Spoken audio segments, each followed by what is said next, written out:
जय हिंद दोस्तों। आर के मौर्य कॉमर्स क्लासेज में आपका बहुत बहुत वेलकम है। इस क्लास के माध्यम से जीएसटी से रिलेटेड सीमा शुल्क टॉपिक की शुरुआत करने जा रहे हैं।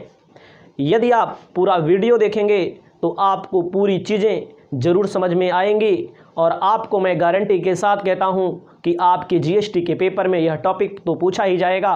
वैसे भी जानकारी के लिए आपको इस प्रकार की नॉलेज होना ज़रूरी भी है। सबसे पहले ध्यान दीजिएगा, अपनी कॉपी में टॉपिक का नाम लिख लीजिएगा, सीमा शुल्क। सीमा शुल्क को इंग्लिश में कस्टम ड्यूटी के नाम से जाना जाता है। सीमा शुल्क को इंग्लिश में कस्टम ड्यूटी के नाम से जाना जाता है। ये कस्टम ड्यूटी होता क्या है?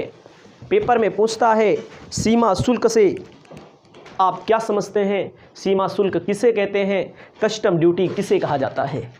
आपको मैं बता दूं, आप देखते होंगे बहुत पुराने समय से ही विदेशी व्यापार चला रहा है। विदेशी व्यापार यानी कि फॉरेन ट्रेड, जो ट्रेड एक देश से दूसरे देश के मध्य होता है, दूसरे देश से तीसरे देश के मध्य में होता है, यानी कि दो देशों के मध्य में जो व्यापार होता है उसे विदेशी व्यापार कहते हैं। आपको पता होना चाहिए विदेशी व्यापार किसे कहते हैं। विदेशी व्यापार जब दो देशों के मध्य व्यापार हो रहा हो, भारत का चाइना के साथ, भारत का पाकिस्तान के साथ, भारत का श्रीलंका के साथ, अमेरिका के साथ होता है, तो इसे जब दो देशों के मध्य व्यापार कोई होता है तो उसे विदेशी व्यापार कहते हैं। आपको पता होना चाहिए विदेशी व्यापार के अंतर्गत आयात होता है। आयात का मतलब दूसरे देश से माल मंगवाते हैं। विदेशी व्यापार के अंतर्गत निर्यात होता है। मुख्य तौर पे निर्यात का मतलब होता है भारत से सामान जाएगा, आयात का मतलब होता है विदेश से भारत सामान आएगा। ठीक है, और आपको मैं यहाँ पर स्पष्ट कर देना चाहता हूँ अच्छी तरह से कि क्या है सीमा शुल्क। ठीक है, आपको जानकारी के लिए लिख लेना है, विदेशी व्यापार के अंतर्गत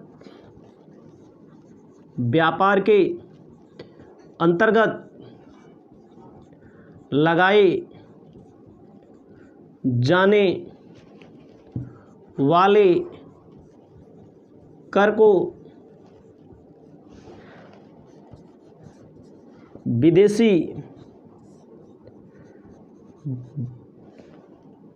विदेशी व्यापार के अंतर्गत लगाए जाने वाले कर को सीमा शुल्क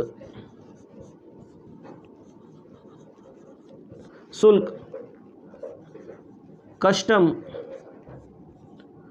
ड्यूटी कहा जाता है। याद रखिएगा, विदेशी व्यापार के अंतर्गत लगाए जाने वाले कर को कस्टम ड्यूटी सीमा शुल्क के नाम से जाना जाता है। जो आयात एवं निर्यात दोनों पर लगाया जाता है। आयात का मतलब विदेश से सामान मंगवाना होता है, निर्यात का मतलब भारत से सामान भेजना होता है। दोनों पर लगाया जाता है, ध्यान दीजिएगा। और आपको जानकारी होनी चाहिए केंद्र सरकार के द्वारा लगाया जाता है। केंद्र सरकार का मतलब भारत सरकार के द्वारा लगाया जाता है एवं, ठीक है, एवं वसूला जाता है। याद रखिएगा, केंद्र सरकार के द्वारा लगाया भी जाएगा एवं वसूला भी जाएगा।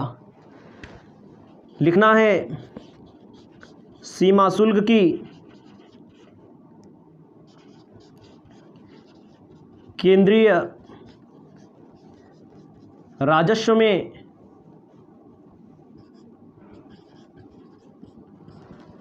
महत्वपूर्ण भूमिका होती है। क्या कहा गया? विदेशी व्यापार के अंतर्गत लगाए जाने वाले कर को ही सीमा शुल्क कस्टम ड्यूटी कहा जाता है, जो आयात पर लगाया जाएगा, निर्यात पर लगाया जाएगा, केंद्र सरकार के द्वारा लगाया जाएगा और केंद्र सरकार के द्वारा वसूला भी जाता है। और जो केंद्र सरकार होती है, उसके पास जो भी राजस्व के स्रोत हैं, जहाँ जहाँ से पैसे आते हैं, सीमा शुल्क उनमें से एक है जहाँ से सरकार को ज़्यादा पैसा मिलने की संभावना होती है। और सरकार निर्यात और आयात पर तमाम तरह के टैक्स लगा करके पैसा वसूल भी करती है। ठीक है, इसे आयात शुल्क एवं निर्यात शुल्क के नाम से भी जाना जाता है। किससे? इसे आयात शुल्क एवं निर्यात शुल्क के नाम से भी जाना जाता है। याद रखिएगा, आयात शुल्क एवं निर्यात शुल्क के नाम से भी जाना जाता है। इसको आप अपनी कॉपी में लिख सकते हैं। और आपको लिखना है सीमा शुल्क का अंतर्राष्ट्रीय व्यापार में महत्व। तो सबसे पहले आपको समझ लेना इसका महत्व क्या है, पहले इतना लिख लीजिएगा। आपको ध्यान देना है सीमा शुल्क की अंतर्राष्ट्रीय व्यापार में महत्व। अंतर्राष्ट्रीय व्यापार में सीमा शुल्क का महत्व क्या है? ठीक है, महत्व क्या है, भूमिका क्या है? सबसे पहला कहा गया है राजस्व में योगदान। कहा गया है राजस्व में योगदान। राजस्व का मतलब क्या होता है? सरकार के पास, केंद्र सरकार के पास जो पैसा आता है, जो कमाई होती है, उसमें बहुत बड़ा योगदान सिद्ध होता है भारत सरकार की प्राप्तियों में। भारत सरकार जहाँ जहाँ से पैसा कमाती है, ठीक है,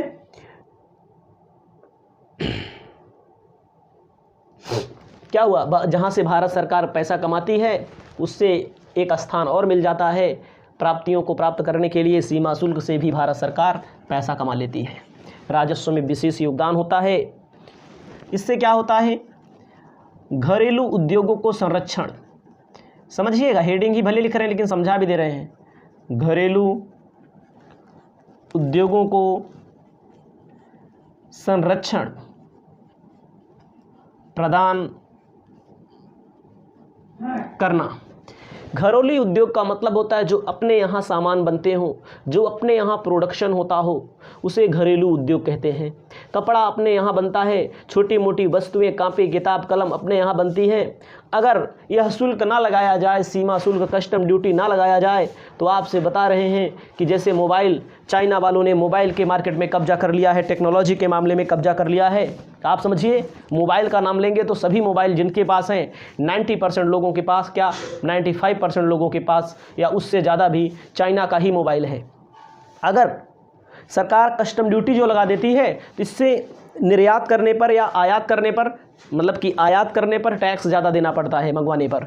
तो इससे क्या होता है? घरेलू उद्योगों को भी कुछ ना कुछ संरक्षण मिल जाता है। घरेलू उद्योग सस्ते पड़ने लगते हैं और जो बाहर से मंगवाया जाता है, जो चाइना से मंगवाया जाता है, वो महंगा हो जाता है। जब महंगा कर दिया जाएगा तो लोग कम मंगवाएंगे तो यहाँ का भी सामान बिकेगा। अगर ज़्यादा मंगवा लेंगे तो यहाँ का सामान कोई पूछने वाला नहीं रहेगा। इसीलिए अपने यहाँ के जो उद्योग हैं उनको संरक्षण प्रदान किया जाता है कि अपने यहाँ के भी सामान खरीदे व बेचे जाएँ। ठीक है, आप भी समझते होंगे, दूसरे के यहाँ से सस्ते में आएगा तो अपने यहाँ से कौन खरीदेगा। उसके बाद लिखना है व्यापारिक घाटे को संतुलित करना। आपको पता होना चाहिए व्यापार का घाटा समय समय पर होता रहता है। जब कोई देश ज़्यादा आयात कर लेता है, याद रखिएगा, जब आप आयात करते रहेंगे बहुत और निर्यात कम हो जाता है, ध्यान दीजिएगा, जब कोई सामान विदेश से मंगाओगे तो आपको विदेशी मुद्रा में पेमेंट करना पड़ेगा। एक बात ध्यान दीजिएगा, जब कोई सामान अमेरिका से मंगाओगे तो डॉलर में पेमेंट करना पड़ेगा आपको। जब डॉलर में पेमेंट करना पड़ेगा तो डॉलर की कीमत अगर बढ़ती जा रही है, मुद्रा की कीमत कम होती जा रही है, यानी कि कम, जब मुद्रा डॉलर, जैसे अभी जब वीडियो बना रहा हूँ 80-82 रुपया, 83 रुपये के आसपास में है, इसके पहले 79 था, 78 था, तो जब $1 के बदले ज़्यादा मुद्रा देनी पड़े तो माना जाता है कि क्या हो जाता है, व्यापारिक घाटा हो रहा है इंडिया का।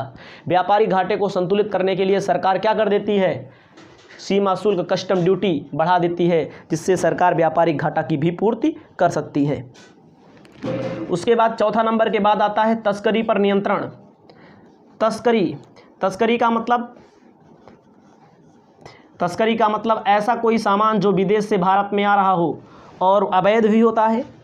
कहीं कहीं पर अवैध भी सामान मंगाया जाता है, जैसे पाकिस्तान वाले ड्रोन से पंजाब में नशीले पदार्थ भेजते हैं। सुनते होंगे ड्रोन को मारकर गिरा दिया गया, टीवी में देखते होंगे, समाचार पत्रों में देखते होंगे। ये भी एक तरह की तस्करी के माध्यम है। उसके अलावा बंदरगाहों पर भी तस्करी होती है, ऐसा नहीं है कि नहीं होती है, लेकिन होती है अवैध। तो तस्करी को रोकने के लिए भी सरकार यहाँ पर क्या कर देती है, आयात शुल्क की दरें ऊंची कर देती हैं, क्योंकि जब आयात की दर बढ़ जाती है तो आयात शुल्क, ध्यान दीजिएगा, जब सोने की तस्करी होती है, चांदी की तस्करी होती है, ध्यान दीजिएगा, जब बढ़ा दिया जाता है, रेट बढ़ जाता है तो लोग कम पसंद करते हैं मंगवाना सामान विदेश से, ठीक है। और निर्यात को कम करना, निर्यात को कम करने का मतलब है यहाँ पर सरकार अपने निर्यात की दर बढ़ाकर निर्यात महंगा करती है, ताकि विदेशों में उसकी मांग घट जाए, आवश्यक वस्तुएं घरेलू के लिए उपयोग हो सके। जैसे गेहूं है, चीनी है, दाल है, अगर भारत के बाहर चला जा रहा है, ज़्यादा लोग भेज दे रहे हैं, क्योंकि बाहर महंगा बिक रहा है, यहाँ थोड़ा सस्ता बिक रहा है, तो सरकार क्या करती है, निर्यात की टैक्स बढ़ा देती है। तो लोग अपने यहाँ ही बेचना पसंद करेंगे, अपने यहाँ बेचना पसंद करेंगे, तो अपने यहाँ भी कुछ रहेगा कि सब विदेशी वाले लेकर चले जाएंगे। इसका भी आपको ध्यान देना। निर्यात को कम करना कैसे कम कर देती है, टैक्स बढ़ा देती है, रेट बढ़ा देती है।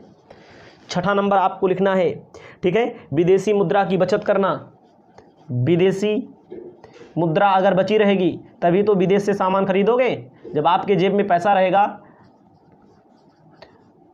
बचत करना, विदेशी मुद्रा की बचत करने में क्या कहा गया है, जब आपके जेब में पैसा रहेगा तभी तो मार्केट में जाओगे खरीदने के लिए। आपके जेब में पैसा नहीं तो आप मार्केट में कहाँ जाएंगे खरीदने के लिए।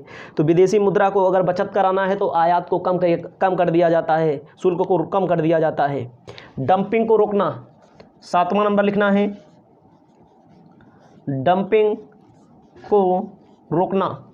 डंपिंग का मतलब होता है, जो लोग देखो दाल प्याज बहुत ज़्यादा होता है, दाल में, प्याज में, चीनी में लोग डंप कर लेते हैं। बहुत बड़ा उपभोक्ता है हमारे देश में।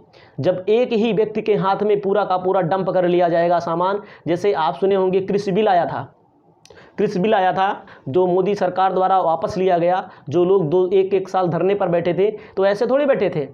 तो उसमें एक प्रावधान था जो उपभोक्ता संरक्षण अधिनियम है कि कोई भी व्यक्ति उतना ही सामान, उतना ही माल अपने गोदाम में, अपने दुकान में रख सकता है जितने का उसको लाइसेंस हो। बहुत सारे व्यापारी हैं, व्यापारियों के पास ज़्यादा पैसा होता है, पूरे एरिए का गेहूं खरीद लिए, पूरे एरिए की दाल खरीद लिए, चीनी खरीद लिए, और बाद में मार्केट में शॉर्ट हो जाएगा। तो क्या होता है, इसमें मार्केट में शॉर्ट हो जाता है तो लोग उसको कहाँ पाएंगे, महंगा एक व्यक्ति के हाथ में रहेगा, एक बनिए के हाथ में रहेगा। जैसे लॉकडाउन में आपको बता रहे हैं कि गुटखा जो लोग खाते हैं, बहुत ज़्यादा रोक लग गई थी गुटखा खाने पर, तो उनका क्या हुआ, उनको लोग डंप कर लिए थे, बहुत महंगा बेचे। ध्यान दीजिएगा भाई, डंपिंग को रोका जाता है। डंपिंग को रोक लगाने के लिए विदेशी उत्पादक भारत जैसे बड़े उपभोक्ता बाजार को हड़पने के लिए अपने उत्पाद लागत को कम मूल्य पर डंप कर सकते हैं। इसके लिए सरकार ने एंटी डंपिंग ड्यूटी के नाम से अतिरिक्त आयात संरक्षण प्रदान करती है, ठीक है। तो इतनी चीज़ें आपको लिखना है, और इसके दोष भी हैं। ये इसको आप महत्व को लाभ की भी कह सकते हैं, जहाँ लाभ है और वहाँ दोष भी है। आपको ये भी पता होना चाहिए, जहाँ लाभ है वहाँ दोष भी है। दोष में कहा है महंगाई बढ़ती है। इससे क्या होता है, महंगाई बढ़ती है। क्यों महंगाई बढ़ती है भाई, पहले सामान सस्ते में ला रहे तो सस्ते में बेचेंगे, महंगा लाएगा व्यापारी तो महंगा बेचेगा। काले धन में वृद्धि होती है। कैसे, काले धन में वृद्धि, ऐसा धन, काला धन किसे कहते हैं, जिस पर सरकार को टैक्स ना दिया गया हो उसे काला धन के नाम से जाना जाता है, ठीक है। काला धन कैसे होगा, जब आयात शुल्क, जब टैक्स आप ज़्यादा बढ़ा दोगे तो लोग क्या करते हैं, तस्करी करने लगते हैं ज़्यादा, मतलब कि 2 नंबर का सामान लाने लगते हैं। इससे काले धन में वृद्धि होती है, सरकार को टैक्स नहीं मिल पाता है। अच्छी वस्तुओं का अभाव हो जाता है इसमें, अच्छी वस्तुएं फिर नहीं मिलेंगी आपको, अच्छी वस्तुओं का अभाव, यहाँ वस्तुओं लिख दीजिएगा, वस्तुएं हम लिख रहे हैं, अच्छी वस्तुओं का अभाव हो जाता है। नंबर 4 नंबर पे कहा गया है ये जटिल प्रक्रिया है सीमा शुल्क। क्या जटिल प्रक्रिया होती है, इसमें तमाम दांव पेच लगाने पड़ते हैं। इसे अपनी कॉपी में लिख लीजिएगा। इसके बाद नेक्स्ट टॉपिक आपको अगली वीडियो के माध्यम से हम बताने का काम करेंगे। इस वीडियो को यहीं पर हम समाप्त करते हैं।